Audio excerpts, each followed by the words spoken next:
सुप्रभात बच्चों, मेरा नाम शिखा है। मैं आपकी हिंदी की टीचर हूँ। आपको पता है कि हमारा जन्म अलग अलग राज्यों में हुआ है। हाँ, तो इन अलग अलग राज्यों में जन्म होने के बाद भी हम एक ही देश में रहते हैं, जिसका नाम है भारत। इस भारत देश को हम एक और नाम से जानते हैं, जिसका नाम है हिंदुस्तान। हिंदुस्तान को शॉर्ट में हम हिंद भी कहते हैं। अलग अलग राज्यों में जन्म होने के बाद भी हम एक ही देश में रहते हैं, इसलिए इसी पर मैं आपको आज एक कविता सुनाती हूँ, जिसको कि विनय कुमार मौदगल्य जी ने लिखा है। इस कविता का नाम है हम एक हैं।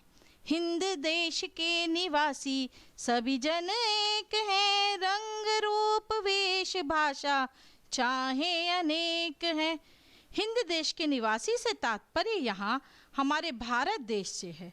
जैसा कि मैंने आपको बताया था कि भारत का एक और नाम है हिंदुस्तान, जिसे कि हम हिंद भी कहते हैं। हमारे देश में अलग अलग रंग रूप मतलब गोरे, काले, सांवले सभी तरह के लोग रहते हैं। विभिन्न प्रकार के कपड़े पहनते हैं और विभिन्न प्रकार की बोलियां बोलते हैं, लेकिन फिर भी सभी लोग हिंदुस्तानी कहलाते हैं। भाषा कोई भी हो, पहनावा कोई भी हो, लेकिन सभी देशवासी हिंदुस्तानी हैं।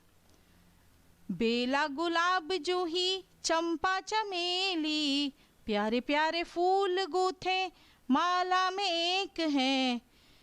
बहुत सारे फूलों को मिलाकर जैसे माला बनाई जाती है, और वो जब एक माला में गूंथ दिए जाते हैं तो वो बहुत सुंदर दिखाई देते हैं।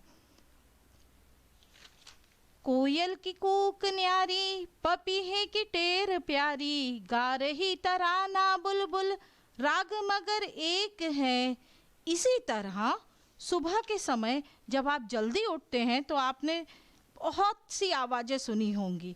वो सारी पक्षियों की आवाज़ें आती हैं, जैसे कोयल कुहू कुहू करती है, पपीहा पीहू पीहू करता है, बुलबुल अपनी आवाज़ निकालती है, और बहुत सारी चिड़िया ची ची करती हैं। सभी की आवाज़ें मिलकर एक मधुर ध्वनि निकालती हैं, जैसा कि हमको ऐसा लग रहा है जैसे ये सारे पक्षी मिलकर हमको जगा रहे हों।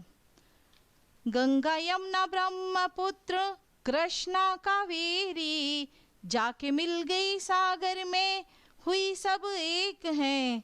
हमारे देश में बहुत सारी नदियाँ बहती हैं, जैसे गंगा, यमुना, ब्रह्मपुत्र और कावेरी। ये सारी नदियाँ भारत के अलग अलग स्थानों से निकलती हैं, जैसे कि गंगा, यमुना, ब्रह्मपुत्र भारत के उत्तरी भाग से निकलती हैं और कृष्णा और कावेरी दक्षिणी भाग से। लेकिन सभी नदियाँ जाकर समुद्र में मिल जाती हैं, और यही हमें हमारे देश की एकता का प्रतीक है। इसी को हम विविधता में एकता कहते हैं। इस कविता से हमें शिक्षा मिलती है कि हमारे देश में अनेकता में एकता ही हमारे देश की विशेषता है। जय हिंद।